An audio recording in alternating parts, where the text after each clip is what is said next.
Birshut Moren Barabotai, ce soir nous allons parler un peu sur David HaMelech. On sait que David HaMelech alav shalom, il est né à Shavuot et il est décédé à Shavuot. On sait que David HaMelech alav shalom, il a été couronné pour être le roi d'Israël alors qu'il avait 28 ans. Et c'est Hachem qui l'a couronné. À cette époque-là, il y avait déjà un roi qui s'appelle le roi Saül, mais Hachem, il n'a pas aimé le roi Saül parce qu'il n'a pas suivi le chemin d'Hachem. Parce qu'Hachem lui a dit de détruire Amalek, et Shaoul, il n'a pas détruit Amalek.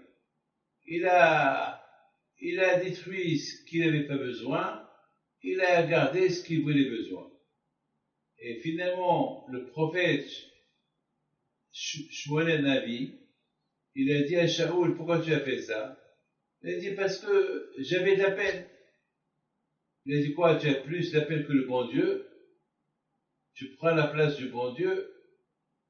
Hachem, il t'a dit de détruire Amalek, et la raison pourquoi il a voulu détruire Amalek, parce que les Amalekim, ils sont des sorciers.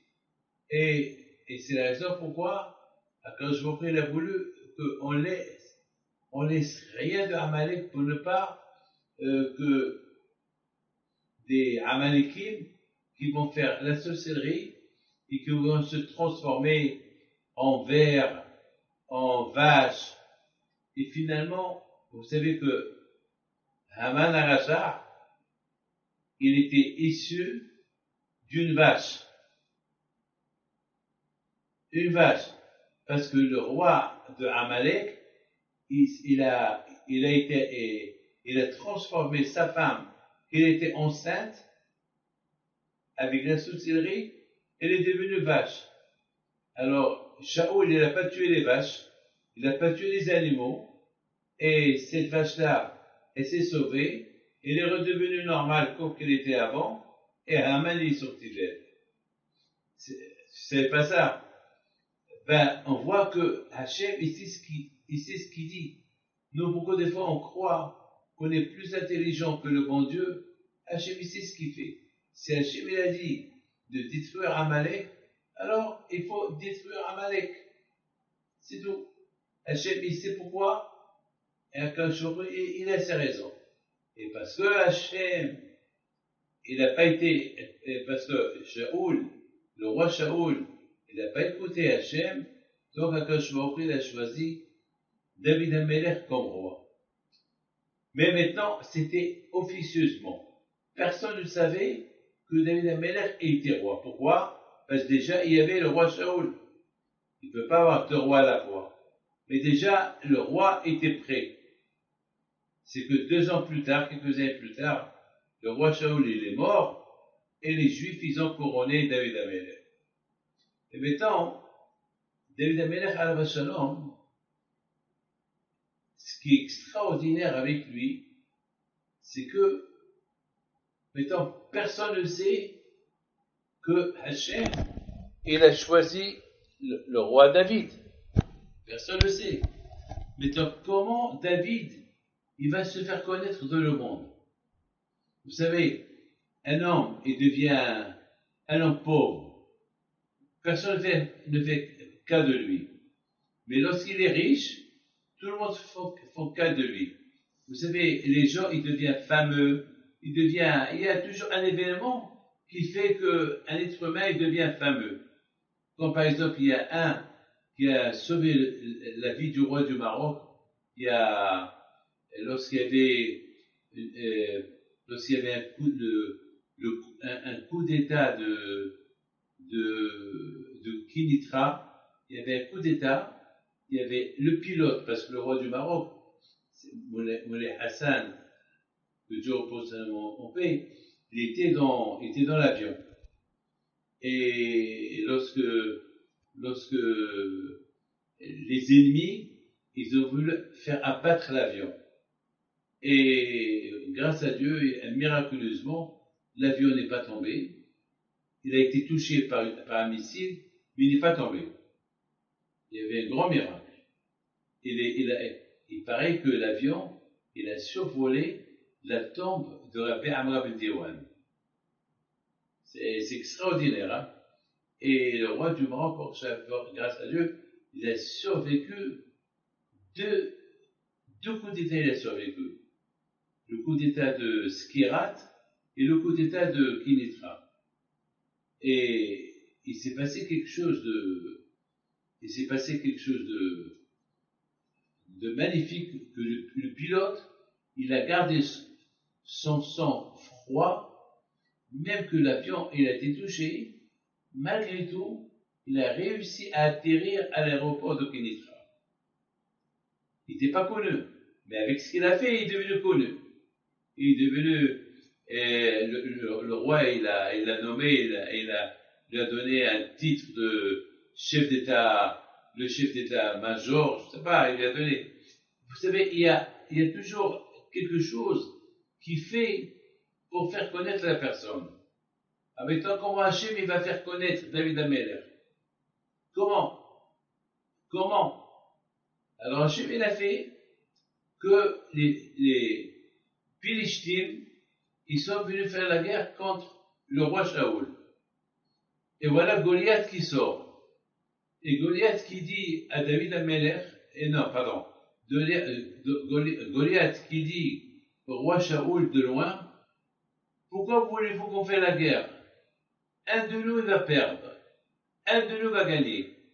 Choisissez l'homme que vous voulez, toi le roi, toi qui es le roi, viens te battre contre moi. Et à cette époque, il y avait beaucoup de gens forts. Il y avait beaucoup de gens qui étaient très forts. Mais Mina Shamaïm, Akash il a fait à ce que tout le monde avait peur. Il y avait une peur. Alors pourquoi Hachem il a fait cette peur-là? Pour que David Ameller, il vient. Et voilà maintenant, entre-temps, David Ameller, il entend que ça fait 40 jours et que cette guerre, elle n'a pas commencé, elle n'a pas terminé.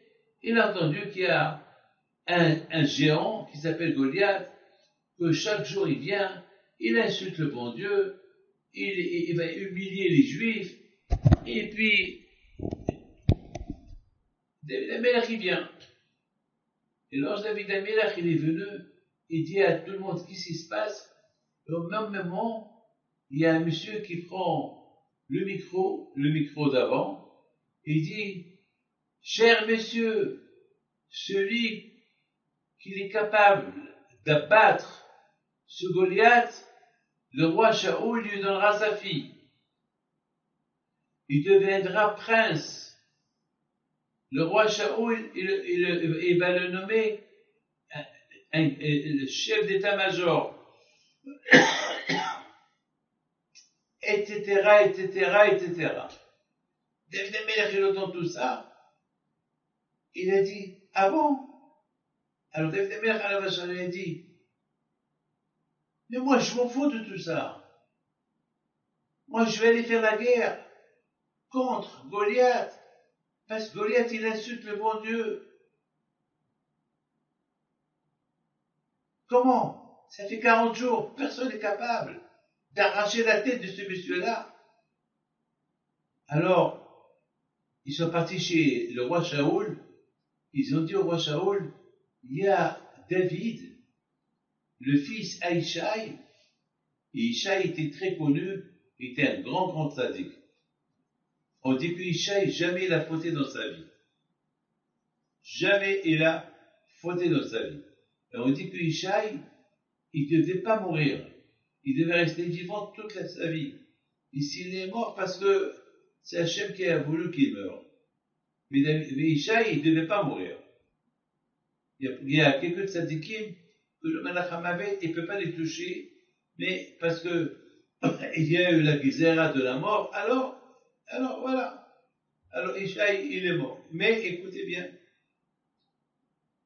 Alors le roi, il entend que David Ameller, il est dans tous ses états. C'est la première fois en 40 ans, en 40 jours, il y a un juif qui, qui se révolte contre ce Goliath, qui dit, on l'amène chez le roi Shaoul, et le roi Shaoul le regarde. Il dit, qui es-tu? Il dit, moi je suis le fils d'Aïchaï. Ishaï, c'était le grand rabbin d'Israël de l'époque. Alors il lui dit, et qu'est-ce que tu veux? Il dit, qu'est-ce que je veux? Je vais aller me battre contre ce voyou-là, contre ce rachat, qui insulte le nom d'Hachem. Et chaque matin, à l'heure que les Juifs font Shema Israël, lui, il sort avec les tambours, il crie pour perturber les Juifs, de ne pas faire la prière au bon Dieu. Je vais lui faire la guerre. Et le roi Shaul lui dit, mon fils, tu ne peux pas lui faire la guerre, parce qu'il est fort, c'est un géant. Nous-mêmes, on a peur de lui, on ne sait pas comment faire. Mais toi, j'ai une question, j'ai une grande question. Comment Shaoul, qui était un homme fort, il avait Avner Béner autour de lui, il avait que des gens comme Hercule autour de lui, qui peuvent tuer Goliath. Comment ils ont peur de lui? Eh bien, de là on voit, au moment que Hachem il veut faire connaître quelqu'un, alors que je veux offrir rend tout le monde faible pour ce que quelqu'un devient connu. Hachem maintenant il a trouvé l'occasion que David, il a été couronné comme roi officieusement, sans que personne le sait. Eh bien maintenant, il va faire la guerre, il va gagner la guerre, il va devenir le beau-fils du roi Shaoul. Et automatiquement, une fois qu'il est le beau-fils du roi Shaoul, il va connaître toute la couronne, toute la cour royale, il va rentrer au palais, rentrer et sortir, et puis voilà, au fur et à mesure, après, voilà, tout le monde va le connaître. Mais dans l'état où il était, mettons, David Améler, il était qu'un berger, personne ne savait qu'un de lui. Il y avait une seule personne qui connaissait qui était David Améler, le bon Dieu. David Améler, alayhi shalom, était un grand sadique, et tout le temps, il faisait tout en cachette. Personne ne savait rien de lui. Regardez aujourd'hui.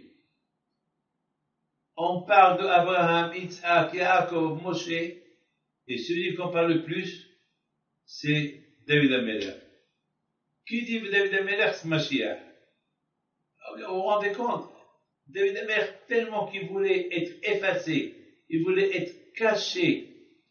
C'est lui que Hachem, il a donné une promotion, il a élevé d'une manière spectaculaire, parce que celui qui court derrière le kavod, celui qui cherche la gloire, elle se sauve de lui. Et celui qui se sauve de la gloire, elle court derrière lui. Et finalement, Shaoul, il dit à David, tu ne peux pas lui faire la guerre. David, il dit, moi, je vais aller faire la guerre. Je ne veux pas ta fille. Je ne veux pas ton argent. Je veux rien du tout. Shaoul lui a dit, non. J'ai promis. Celui qui gagne le Goliath, et David Améler était petit de taille. Et Goliath était un géant. Il mesurait 3 mètres. Il avait une armure en fer. Il avait un casque en fer. C'était pas possible. C'était pas possible de gagner la guerre. Impossible. Et David Améler, alayhi shalom,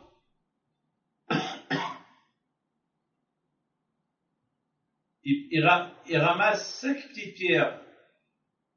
Il y a ceux qui disent qu'il a ramassé 3 pierres. Une pour Abraham Avinu, une pour Isaac, une pour Yaakov. Il a dit à Hachem, aide-moi à montrer aux nations que c'est pas la force qui fait gagner. C'est toi, Hachem. C'est Akadosh Baruch Hu, Adonai Ishmilhama, Adonai Shemo. C'est Akadosh Baruch Hu, le guerrier.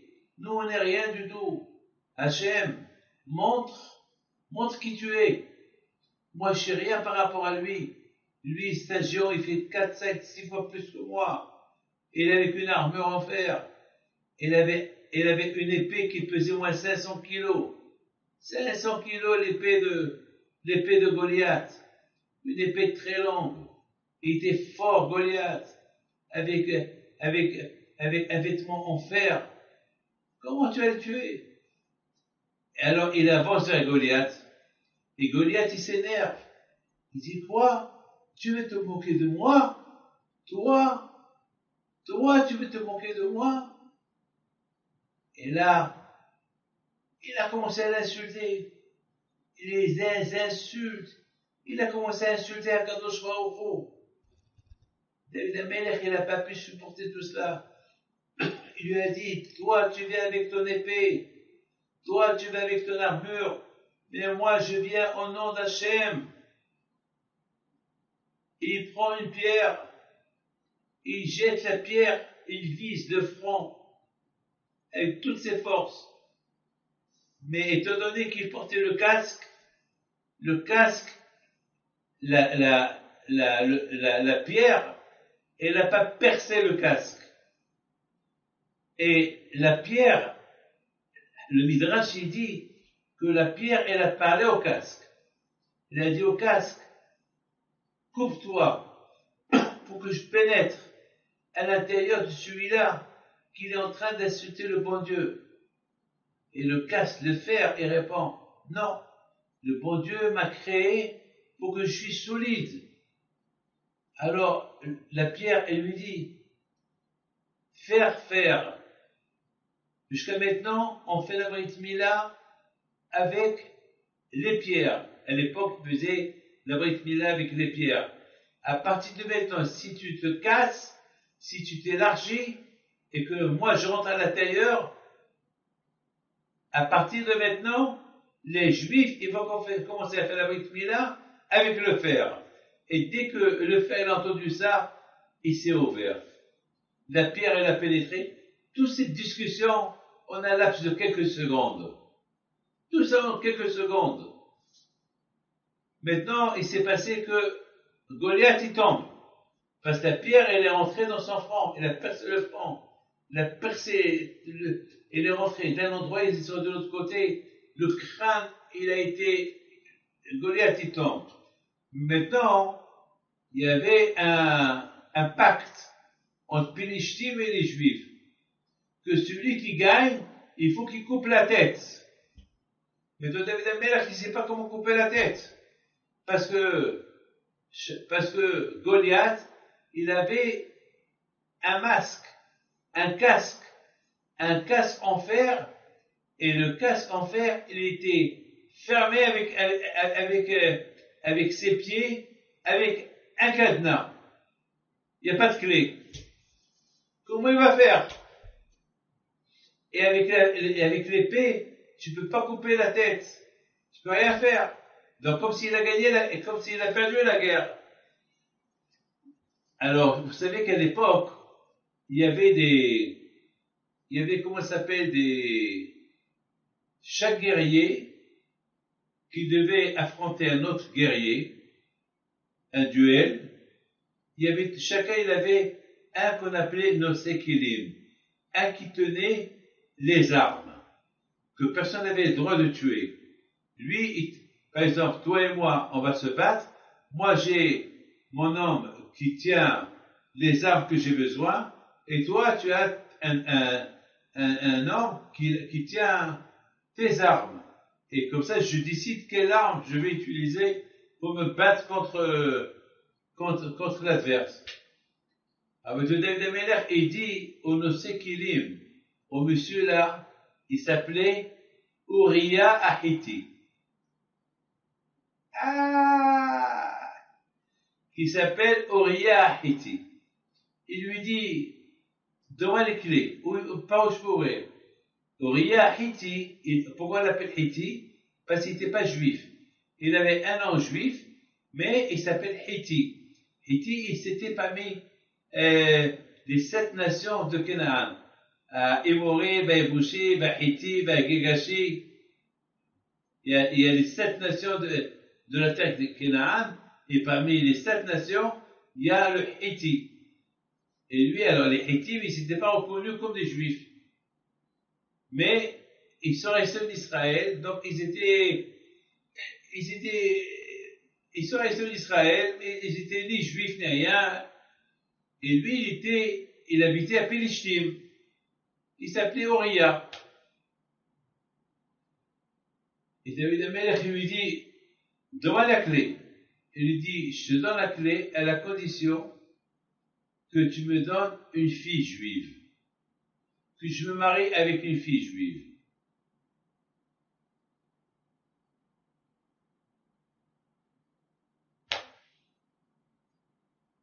Et tu m'aides à ce que ma conversion, elle soit reconnue.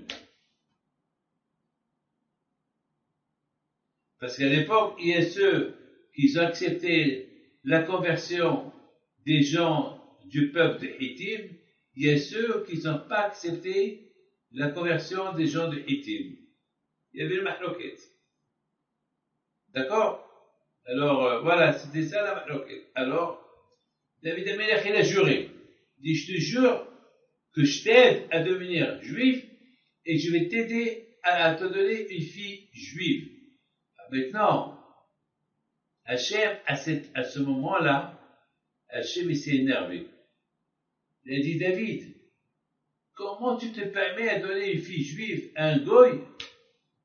Alors, puisque tu te permets à donner une fille juive à un goy, alors on va lui donner ta future femme, qui s'appelle Bathsheba.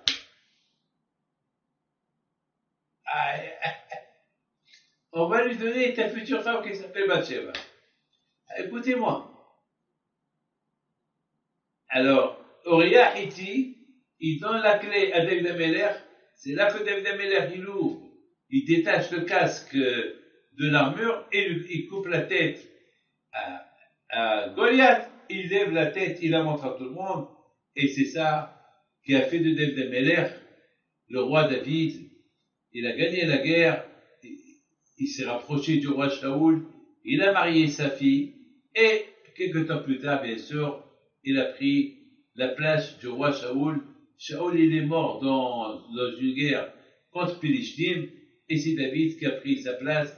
Il est devenu roi pendant 40 ans. Maintenant, pourquoi je vous raconte tout ça? Je voulais simplement dire la grandeur de David Amelech. David Amelech, alayhi shalom, ce qui a fait de David Amelech était vraiment un grand sadique, c'est que David Amelech, tout d'abord, il fait la guerre contre Goliath. Goliath, il mesure 3-4 fois sa taille. Il est plus fort que lui. Les gens les plus forts qu'il y avait à côté de David, à côté du roi Shaoul, ils avaient peur de lui. Et comment lui va aller faire la guerre? Ça veut dire que David Amelech, il aimait tellement Hachem, il ne pouvait pas supporter comment ce rachat-là, il blasphème, il insulte le nom d'Hachem. C'est comme Pinhas. Pinhas, il n'a pas pu supporter de voir un juif aller avoir des rapports avec une goya. Et Pinhas, il est parti, comment il s'appelle, Zimri, il était dans la tente avec la goya, il y avait 24 000 gardes-corps, et lui, il a risqué sa vie, il est rentré, il a tué les 2 personnes. David Amelech il a dit, je préfère mourir et ne pas entendre qu'on blasphème le nom d'Hachem. Hachem, non seulement ça, mais Hachem, il a vu que David Amelech, il est prêt pour perdre sa femme, son mazal, qui s'appelle Bathsheba, et c'est un autre homme qui va la prendre, uniquement pour tuer ce Goliath-là qu'il est en train d'insulter le nom d'Hachem. Alors quand Joël a fait, lui a dit finalement, tu as fait tout ça pour moi, pour mon honneur, alors tu gagnes tout. Et tu deviens roi. Et tu vas récupérer Bathsheba. Et de Bathsheba, il va sortir Shlomo Amelech. Et il va construire le Beth Amikdash. Et Mashiach va sortir de toi. Regarde la bataille, regarde. Celui qui fait une mitzvah, les Shem Shamaim, et qu'il a fait uniquement pour Akadosh Baruch Hu, il a tout à gagner. David Amelech alav shalom, il a dit, quel Hilul Hashem, qu'est-ce que les nations ils vont dire? Un rachat comme Goliath, qu'il insulte le nom d'Hachem, et Shaoul, le roi Shaoul, et tous les guerriers à lui, ils sont là, ils font rien du tout. Donc ils ont montré leur faiblesse. Et lorsqu'il y a une faiblesse, le monde entier va se réunir contre les Juifs, ils vont les anéantir. David Amelech alav shalom a dit, il manque quelqu'un qui est prêt à faire quelque chose pour Akadosh Baruch Hu. Moi je le fais. Moi je vais oser. On a vu, mes amis, que David Amelech alav shalom, lorsque Mashiach il va venir, si Dieu veut, Akadosh Baruch Hu il va dire à Abraham Avinu de faire le kiddush. Abraham Avinu a dit non, moi, il va refuser pour des raisons qu'il a. Yitzhak aussi il va refuser. Et Yaakov aussi il va refuser. Et Akadosh Baruch Hu il demande. Et à Moshe aussi il va refuser. Non, je ne peux pas faire le kiddush. Aaron aussi il va refuser. Non, je ne peux pas faire le kiddush. Et finalement, Akadosh Baruch Hu leur dit alors quoi? Personne ne fait le kiddush? Parce que vous savez que le monde a été créé en 6 jours. Et le monde, il doit tenir 6000 ans. 6000 ans. Et comme que lorsque Shabbat y rentre, on fait le kiddush, comme ça, lorsque ces 6000 ans ils vont terminer, on va faire le kiddush. Mais un kiddush pour l'éternité. Un kiddush que ça va être le kiddush de la fin de la vie messianique. Maintenant, il faut mettre faire le kiddush. Parce qu'on n'a pas le droit de rater le kiddush. Toute l'année, on fait le kiddush au Shabbat. Toute l'année, on fait le kiddush les fêtes.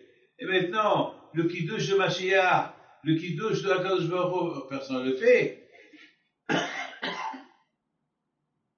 David Amelech alav shalom, il a dit, c'est pas possible.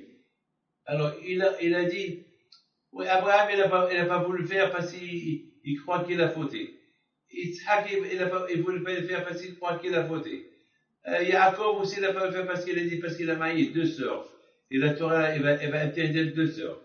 Et oui, Moshe Rabbeinu, il va pas faire quelque chose parce qu'il a dit, moi, je suis pas rentré en Israël, j'ai pas accompli les mitzvot d'Israël. Moi et Aaron, mon frère.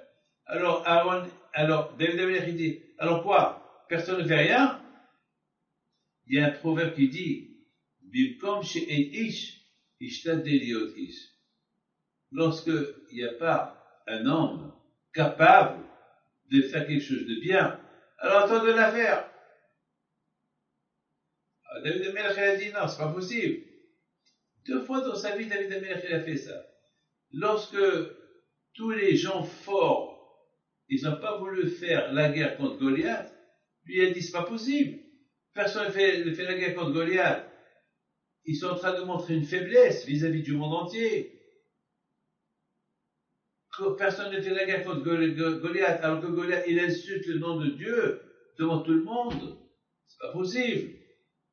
Alors il a été le premier, il a fait ça, les Shem Shamaim, il a réussi. De l'autre côté aussi, lorsque Mashiach va venir, il a dit, David Amelech, il se dit quoi? Personne ne veut faire kiddush. Alors quoi? Le monde va rester sans royaume d'Hachem, sans Mashiach, sans kiddush. Alors et pourtant David aussi, il a beaucoup à se reprocher. Parce que David Amelech, c'est vrai, on a dit que Bathsheba c'était son mazal. Mais avant tout le monde croyait qu'il a tué Uriah, il a pris sa femme. Personne ne savait que Uriah,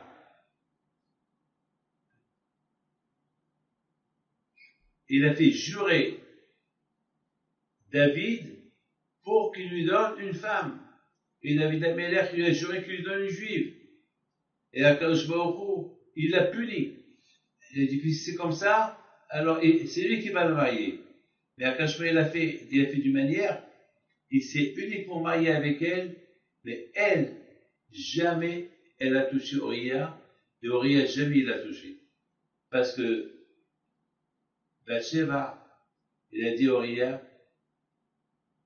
David il t'a juré pour te donner une fille juive, Hachem il l'a puni, et moi j'ai son mazal. Alors si tu viens avec moi, c'est comme si tu vas avec une femme mariée. Il n'a pas touché. Jamais Uriah il a touché Bathsheba. Qui peut faire ça? Qui est capable de perdre sa femme, de perdre et d'avoir une réputation? Parce que lorsque David Amelech après, il s'est marié avec Bathsheba, tout le monde il disait, oui, David, il a tué le mari de Bathsheba pour prendre sa femme.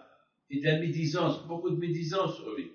Il a fallu que lorsque David Amelech, lorsque Amelech, il a construit le Mikdash, c'est là que le monde entier a compris que David Amelech c'est un tzaddik.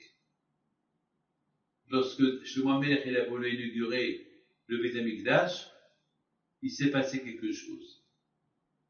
Les portes du Beth Amikdash étaient fermées. Ils n'ont pas voulu s'ouvrir. Il a tout essayé pour les ouvrir. Il n'a pas réussi. Et tout le monde a commencé à se moquer de David Amelech, de Shlomo Amelech. Ah oui, parce qu'il s'est marié avec une femme avec une femme mariée d'un homme. Alors, Shlomo Amelech à la vache lui a dit, Ribono shel olam, Zochra le Hasdei David. Hachem, jusqu'à quand le monde il va croire que moi je suis issu d'un mariage qui est sale? Jusqu'à quand les gens ils croient que papa David il a volé une femme de quelqu'un? Montre à tout le monde que Bathsheba elle était du mazal de papa et que moi je suis pas un bâtard, Hashem Shalom. Moi je suis le fils de David Amelech. Au même moment que Shlomo Amelech il a terminé, les portes de Beth Amikdash, ils se sont ouvertes. Là, tout le monde a compris que David Amelech c'est un tzaddik. Mon fils, c'est ça, David Amelech, on fait sa Iloula à Shavuot. C'est tout ce que je vous ai raconté sur Bathsheba et Uriah et Goliath et David. C'est tout est pris de Hachamim. C'est comme ça que Hachamim ils expliquent. Mais le plus important de notre histoire, c'est qu'on comprend la grandeur de David Amelech. Tellement qu'il aimait Hachem, il y a 2 points qui sont importants dans ce cours-là. C'est que David Amelech alav shalom, il ne pouvait pas résister de voir quelqu'un qui insulte le bon Dieu. Il ne pouvait pas résister de voir que le Hilul Hashem qu'il y avait, que toute une armée israélienne aussi puissante et forte, ils avaient peur d'un homme. Un homme. Et David Amelech alav shalom, il était un contre tout le monde. Il a représenté tout Am Israël. Alors quand je a dit un qui ne pense pas à lui, qui pense qu'au bonheur d'Am Israël et qui pense qu'au bonheur du nom d'Hachem, c'est lui qui choisit. Je choisis comme roi. Et deuxième chose, on voit David Amelech alav shalom, lorsque il dit à Uriah, donne-moi les clés pour détacher le casque du vêtement en fer, il n'a pas voulu jusqu'à qu'il lui dit, je veux que tu me jures que tu me donnes une fille juive. Mettons que tu vas être le beau-fils du roi, alors tu vas avoir tous les pouvoirs. Il aurait pu dire non. Il aurait pu dire non. Il aurait pu prendre Uriah et lui dire, donne-moi les clés ou je te coupe la tête. Il n'a pas fait ça. Il a dit, et au même moment, il a entendu David Amelech, David, avec ce que tu es en train de faire, ta femme, elle va aller chez lui. Et qu'est-ce qu'il fait David Amelech? il préfère perdre sa femme, il préfère perdre tout, et pour rétablir le nom d'Hachem. Et c'est la raison pourquoi on lit l'histoire de David Ameller à Shavuot. Et c'est pour ça, à Shavuot, on lit l'histoire de Ruth. Parce que toute la grandeur de Ruth c'était la grand-mère de David Ameller. Toute la grandeur de Ruth, c'est parce qu'elle a fait des efforts pour s'attacher au judaïsme. Elle a fait des efforts. Ben, c'est pas tout le monde qui était capable. Ben, à cette époque-là, les Moavis, ils n'étaient pas acceptés chez les Juifs. Les Ammonites, les Moavis, ils n'étaient pas acceptés chez les Juifs. Ils n'étaient pas acceptés. Et Ruth, elle a insisté pour devenir juif, pour aller habiter, alors que Ruth, son père, c'est un roi. Qu'est-ce qu'elle a fait en Israël? Elle va être pauvre, elle n'a même pas de maison, elle n'a rien du tout. Elle s'en fout. Je vais être juif. Je vais être juif. Alors quand je lui ai dit, puis tu fais cet effort-là, je te donnerai un enfant, un petit enfant, qui s'appelle David, que lui, il va être comme toi. Il va faire des efforts. Il va tout faire pour me faire plaisir. Et de lui, je vais bâtir mon royaume à moi pour l'éternité. Ça, c'est David Ameller. On a vu que David Ameller, Alav Shalom, toute sa vie, c'était la Torah. Il aimait la Torah. Il adorait la Torah. Il adorait la Torah.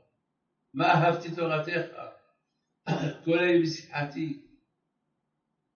David Ameller, il était tellement attaché à Dieu, jusqu'à que le jour qu'il devait mourir, il savait qu'il allait mourir le Shabbat. Qu'est-ce qu'il faisait le Shabbat? Il va étudier la Torah toute la journée du Shabbat. Parce que le Malach HaMavet, il ne peut pas toucher le Malach HaMavet, il ne peut pas toucher quelqu'un qui étudie la Torah. Il a étudié. Il voulait Adam qui a mot Vaoel. David Ameller, Alav Shalom, c'était quelqu'un extraordinaire. Il a donné sa vie pour Akadosh Baruch Hu. Il est mort à Shavuot, parce que Shavuot, c'est le jour qu'on a reçu la Torah. Et David Ameller, Alav Shalom, chaque jour, Ma ahavti toratecha, kol hayom esehati. Vous savez que la Torah, elle n'a pas de date. On n'a pas écrit la date. Quand est-ce que la Torah a été donnée? On ne sait pas. Mais David Ameller, Alav Shalom, pourquoi la Torah n'a pas été, pourquoi il n'y a pas de date? Quand la Torah, elle a été donnée? Shavuot, c'est par rapport en mer. On compte 7 semaines, on fait le Homer et c'est Shavuot. Mais c'est pas écrit, c'est le jour de Matan Torah. C'est pas écrit. Et pourquoi c'est pas écrit? Parce que si la Torah dit que la Torah a été donnée le 6 Sivan, alors les gens vont dire, ah ben chaque jour, le 6 Sivan, je vais l'étudier. Je vais étudier le jour qu'elle a été donnée. C'est pour ça que je n'ai pas écrit le jour de Matan Torah, comme ça que chaque jour, la Torah, elle doit être comme si tu devais de la recevoir aujourd'hui. Le jour que tu décides étudier la Torah, c'est ton jour. Tu décides d'étudier, c'est ton jour. Mais toi, je voudrais vous dire quelque chose de magnifique. David Ameller dit, Ma ahavti Torah, combien j'aime ta Torah. Kol hayom, chaque jour, je l'aime. David Ameller, Kol hayom, c'est que chaque jour, comme s'il la recevait. Comme chaque jour, il trouvait dans la Torah autre chose, et se renouvelle.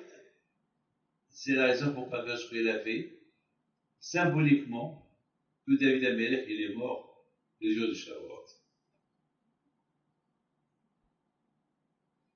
Vous avez compris?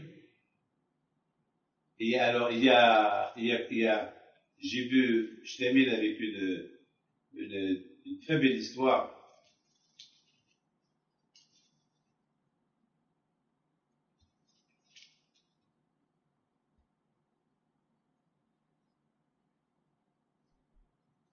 Une très belle histoire. Il y avait une fois, Rav Kaminsky Alav Shalom, un des grands yeshivas d'Amérique. Une fois, il a voyagé dans un avion. Et à côté de lui, dans l'avion, il y avait un professeur de la science qui était assis à côté de lui. Et pendant tout le vol, ce professeur de la science, il embêtait le rabbin avec ses questions. Et le rabbin était obligé de le répondre. Et chaque fois, le scientifique lui dit, ta réponse, elle n'est pas bien. Et pendant les 12 heures de vol, le fils du Rosh Yeshiva, il vient chaque fois le voir, papa, je vois bien. Ils n'étaient pas assis ensemble. Lui était assis au business, et son fils dans économique. Il vient le voir chaque fois, il vient le voir. Et papa, parfois il vient le voir, il n'est pas couvert, il le couvre. Et chaque fois il vient le voir. Lorsque l'avion est atterri, le scientifique, il dit au rabbin, bon, pendant tout le trajet, on a discuté politique, scientifique, et je n'étais pas d'accord avec toi. Mais il y a une seule chose où je suis d'accord avec toi.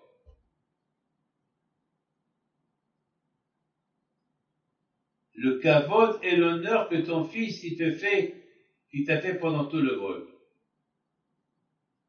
Tout le vol, qui vaut d'Abahem, ce qu'il a fait pour toi, ça jamais je l'oublierai. Et d'après ce que j'ai vu, j'ai compris que tu as raison, et c'est ça le chemin de la Torah.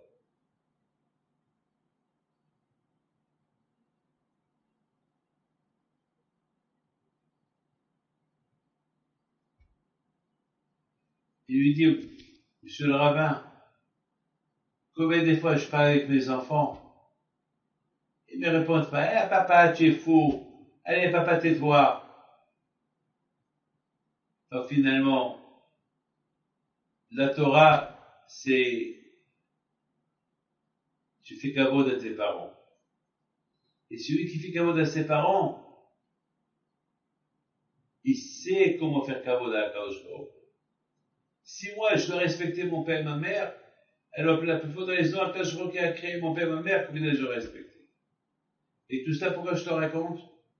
Parce que David Ameller, au départ, et son père et ses frères, ils ont cru que sa mère, elle a fait une avera. Alors ils ont rejeté David Ameller. Le pauvre David Ameller, pendant 28 ans, il était rejeté. Ils ont suspecté leur mère, Isha, il a suspecté sa femme, qu'elle est tombée enceinte avec un autre homme. Pas de lui. Et David Ameller, Alav Shalom, pendant 28 ans, il a subi des hontes. Il a continué à respecter son père comme si rien ne s'est passé. Il a fallu que le jour qu'il a été couronné par le roi Shmuel à l'âge de 28 ans, et que lorsque David Amelech est rentré dans la chambre, et Shmuel était assis, quand Shmuel a dit, lève-toi, couronne-le, c'est lui le futur roi d'Israël. C'est lui mon bien-aimé. C'est lui le tzaddik. Là, tout le monde a compris que David est un tzaddik. Regarde la force qu'il a, David Amelech. Depuis sa naissance jusqu'à sa mort. Que son écoute soit avec toi, et avec toi, Am Israël, Amen.